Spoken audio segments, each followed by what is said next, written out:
5 अनाथ बेटियों की जालिम चाची के साथ होली। दिव्या, दृष्टि, रेखा, सुमन, गीता पांचों बहनें फूट फूट कर रो रही थी। तभी उनके चाचा रोते हुए घर पर आते हैं। चाचा जी आप आ गए? कहाँ है हमारे माता पिता? चाचा जी आप जब क्यों हो बताओ ना। अब तुम्हारे माता पिता कभी नहीं आ पाएंगे। क्यों चाचा जी आप ऐसा क्यों बोल रहे हो? मेरी प्यारी बेटियों, आज से मैं ही तुम्हारा पिता हूँ। तुम्हारे माँ पिता भगवान को प्यारे हो गए हैं। अब वो भगवान के पास ही रहेंगे। नहीं ऐसा मत कहिए। बताइए हमारे माता पिता कहाँ हैं? उनके बिना हम कैसे रहेंगे? पांचों बेटियों की बातें सुनकर सर्वेश उन्हें गले से लगा लेता है, जिसके बाद वो रोते हुए अपने कमरे में आता है, जहाँ उसकी पत्नी निकिता उससे कहती है, कराए अपने भैया भाभी का अंतिम संस्कार? हाँ कराया। चलो ये तो ठीक है, लेकिन अब मुझे ये बताओ, इन 5 लड़कियों का क्या होगा? तुम ये कैसी बातें कर रही हो? इनका क्या होगा मतलब? अरे ये अनाथ हो गई हैं। इस घर के अलावा इनके पास और कोई रहने का ठिकाना भी नहीं है। वाह वाह, देखो तो सही, तुम्हारे भैया भाभी तो मर गए और हमारी छाती पर इन 5 लड़कियों को छोड़ गए। कौन करेगा इनका कन्यादान? मैं इनका चाचा हूँ, मैं करूँगा। तुम करोगे? तुमसे अपनी औलाद तो पाली नहीं जाती। तुम्हारा बेटा इतने दिनों से एक साइकिल की जिद कर रहा है, तुमसे एक साइकिल तो ली नहीं गई। इस घर और परिवार को चलाने के लिए मैं शहर जाकर नौकरी करूंगा। तुम हमारे बेटे और 5 लड़कियों का ध्यान रखना। ऐसा कहने के बाद सर्वेश अपना सामान पैक करता है। चाचा जी आप कहाँ जा रहे हैं? तुम 5 अपना ख्याल रखना, मैं शहर जा रहा हूँ काम के लिए। सर्वेश उनकी शादी के लिए पैसे जोड़ने शहर चला जाता है। इधर उसके जाते ही निकिता अनाथ बहनों के ऊपर अत्याचार करना शुरू कर देती है। अब ये मेरा मुंह क्या देख रही हो? इस घर में तुम्हें फ्री पोकट की खाने को नहीं मिलेगी। चलो जल्दी जल्दी काम करो, घर में बहुत काम है। चाची जी आप हमें बता दीजिए कि क्या क्या काम करने हैं, हम सारे काम कर लेंगे। लेकिन हमारी ये 2 छोटी बहनें हैं, इनसे काम मत करवाइएगा। रोटी की कमाई हर किसी के लिए बराबर है, इसलिए तुम 5 को ही घर के काम करने पड़ेंगे। रेखा, सुमन, तुम जाओ और खाने की तैयारी करो। और इधर सुन गीता, तू घर की साफ सफाई कर। इसमें तेरी 2 छोटी बहन हैं, तेरी मदद करेंगी। मैं थोड़ी देर आराम करने जा रही हूँ। निकिता ऐसा कहकर अपने कमरे में आराम करने चली जाती है और इधर 5 अनाथ बहनें अपने माँ बाप के मरने का गम लिए घर के अंदर सारे काम करना शुरू कर देती हैं। सब्जी बनाते हुए रेखा का हाथ जल जाता है। दीदी मेरा हाथ जल गया। अरे भगवान ये क्या हो गया? चल तू इस पर कोलगेट लगा ले, थोड़ी सी ठंडक मिलेगी तुझे। सुमन रेखा के हाथ पर कोलगेट लगा देती है। जैसे ही निकिता ये देखती है, वो फौरन सुमन के मुंह पर एक जोरदार तमाचा मारती है। क्यों री?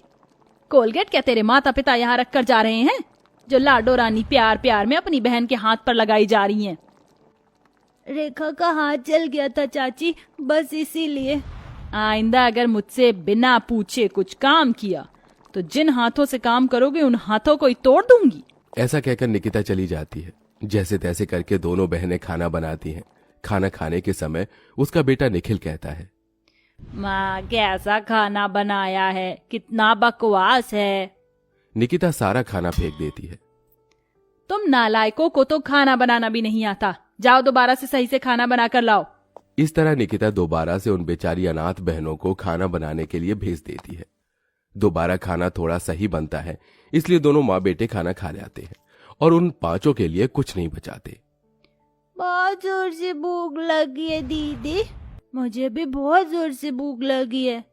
तुम यहीं रुको, मैं चाची जी से खाना लेकर आती हूँ।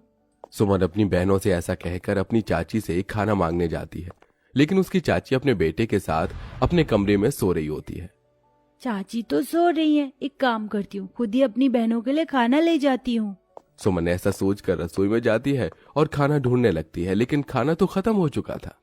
हे भगवान, आज तो हमारे लिए खाना भी नहीं छोड़ा चाची जी ने। सुमन मायूस होकर वापस अपनी बहनों के पास आ जाती है। कुछ नहीं था रसोई में, बस ये सूखी रोटियां थी, यही खाकर गुजारा कर लेते हैं, कल सुबह नाश्ता करेंगे। 5 बहनें वहीं सूखी रोटी खाकर सो जाती हैं। अगले दिन जब सवेरा होता है तो निकिता घर के सारे काम उन्हीं से करवाने के साथ साथ बाहर के काम भी उन्हीं से करवाती है। इसी तरह अत्याचार करते हुए कुछ दिन बीत जाते हैं और होली आने वाली होती है। होली आने वाली है और मेरे बड़े भाई उनकी पत्नी घर पर आएंगी। तुम पांचों की पांचों कान खोल कर सुन लो। घर में अच्छे से साफ सफाई करना, जरा भी गंदगी नहीं रहनी चाहिए। सुमन, रेखा, गीता, तुम तीनों बाजार जाकर सामान लेकर आओगी। निकिता होली के रंग और होली की डेकोरेशन के लिए सामान लाने तीनों बहनों को भेज देती है और यहाँ छोटी बहनों से घर के काम करवाती है। लेकिन बाहर से सामान लाते समय जब वो तीनों सड़क पार कर रही होती हैं, तो उनका ध्यान गाड़ियों पर नहीं होता, जिसकी वजह से उनका एक्सीडेंट हो जाता है। मेरे हाथ पर लग गई। चलो चलो, ज्यादा नहीं, थोड़ी सी खरोच आई है, घर चलते हैं। तीनों बहनें चोट लगने के बाद भी घर आ जाती हैं, जहां उनका टूटा फूटा गंदा सामान देखकर निकिता बहुत गुस्से में आ जाती है। ये तुमने क्या किया? सारा सामान बर्बाद कर दिया। कहाँ लोट पोट होकर आ रही हो? चाची जी, हमारा एक्सीडेंट हो गया था, हमें चोट भी लगी है। मुझे बहाने देने की जरूरत नहीं है, मैं तुम्हें अच्छे से जानती हूँ। चलो अब जाकर काम करो घर के। पांचों बहनें घर के कामों में ही लगी रहती हैं। 2 दिन में इतने के बाद होली आ जाती है। यहाँ होली वाले दिन घर पर बढ़िया बढ़िया पकवान भी आते हैं, जो निकिता अपने कुछ रिश्तेदारों के साथ बैठकर खा रही होती है। साथ में उनका बेटा निखिल भी बढ़िया बढ़िया पकवान खाते हुए पांचों बहनों को चिढ़ाता है। देखो देखो, तुम्हें ये खाने को कभी नहीं मिलेगा, इसलिए मुझे देखकर ही अपना मन भर लो। निखिल के ये कहने पर पांचों बहनें उसे देखती ही रह जाती हैं। कुछ देर बाद निखिल पिचकारियों से खेल रहा होता है, तो वो उन पांचों बहनों को दिखा दिखाकर उन्हें चिढ़ाता है, जिसके चलते वो पांचों अपनी चाची के पास जाती हैं। चाची चाची, हमें भी भूख लगी, हमें भी पकवान खाने हैं। चाची, हमारे माता पिता हमारे लिए हर साल होली पर पिचकारी और रंग लाकर दिया करते थे होली खेलने के लिए। आप हमें दे दो, हमें होली खेलनी है। हाँ चाची, हमारा होली खेलने का बहुत मन कर रहा है। अच्छा, तो तुम पांचों को होली खेलनी है? रुको, मैं तुम्हें होली खिलाती हूँ, आओ मेरे साथ। निकिता प्यार प्यार से उन्हें अपने साथ ले जाती और बाहर घर के आंगन में पेड़ से बांधकर उन्हें डंडे से मारना शुरू कर देती है। इसे कहते हैं लठमार होली। आज तुम्हें इतना मारूंगी कि होली का भूत तुम्हारे सर से हमेशा के लिए उतर जाएगा। लाठी मारने के बाद वो उन पांचों बहनों के ऊपर कीचड़ और गोबर लाकर फेंकती है। गुलाब और रंग से होली खेलने की तुम्हारी औकात नहीं, इसलिए तुम्हारे लिए कीचड़ और गोबर ही सही है। इस तरह का बर्ताव करने के बाद निकिता उन्हें खोल देती है। खत्म हो गई तुम्हारी होली। अब हाथ मुंह धोकर घर में बाकी के काम है, देख लो। ऐसा कहकर वो चली जाती है और पांचों बहनें रोती रह जाती हैं। कुछ ही देर बाद निकिता होली खेलने की वजह से भीग जाती है। वहीं उसका फोन भी स्विच ऑफ होने वाला होता है। वो घर में चार्जिंग पर अपना फोन लगाने आती है। उसी दौरान उसे बहुत तेज करंट लगता है। ये देख पांचों बहनें उसे बचाने के लिए उसका हाथ लकड़ी से मारकर बोर्ड से छुड़ा देती हैं। चाची जी, होश में आइए, आपको कुछ नहीं होगा। चाची जी, होश में आने की कोशिश कीजिए। तभी निकिता को होश आता है। ये सब देखने के बाद उसे अपनी गलती का एहसास होता है। कुछ देर पहले ही मैंने तुम्हारे पर इतने अत्याचार किए और जब से तुम इस घर में रह रही हो तब से ही मैं तुम्हारे ऊपर अत्याचार करती आ रही हूँ, लेकिन फिर भी तुमने मेरी जान बचाई। इसका शुक्रिया अदा मैं तुमसे कैसे करूं? निकिता पांचों बहनों से माफी मांगती है। उसी समय सर्वेश आ जाता है।